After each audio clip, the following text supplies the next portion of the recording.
Today here at home with Anita Rosner, I'm finally making pie crust. I know I say I'm too lazy to make pie crust, but I do actually make it.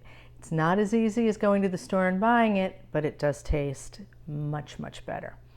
The recipe I'm going to show you today will make either a double crust pie, 9 to 10 inches, or 2 9 to 10 inch pies that don't have tops. To begin, I'm using a food processor with just the regular blade, and I'm going to dump in 2½ cups of flour. Now, the key to a good pie crust is that everything must be very, very cold. I had the flour in the refrigerator. To that, we're going to add a teaspoon of sugar and a teaspoon of salt, and now 2 sticks of butter. That's why pies are, kind of fattening, because it's not the filling, it's the crust. And 2 sticks of butter is why. I cut it up into squares, cubes. Okay, so in the bowl we have our flour, sugar, salt, and butter. And now we're just going to give it a whirl. Now your mixture should look like coarse meal. And at this point, we are going to stream in 1/4 cup to 1/2 cup of ice water.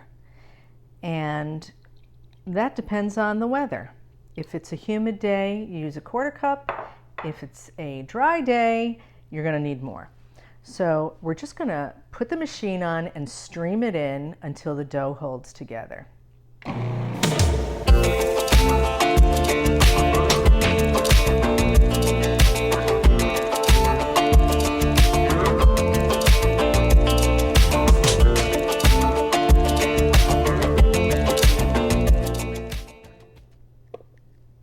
We're almost there. I'm just going to spin it a little more just to get all the water incorporated.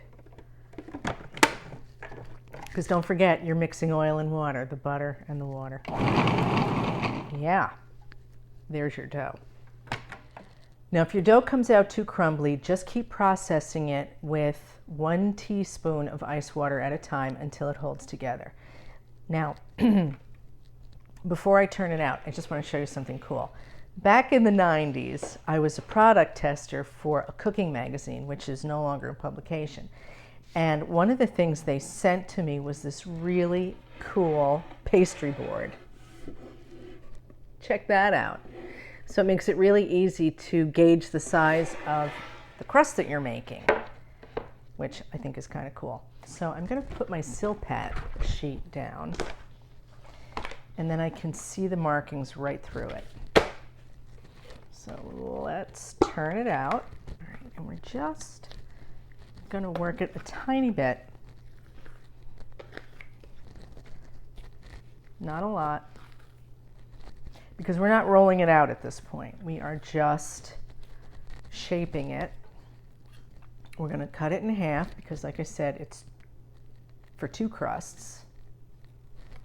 It's a little sticky, so I could probably do with adding a little more flour, but I'll wait until I'm rolling it out, and that will add flour to it. Now we're just going to form 2 balls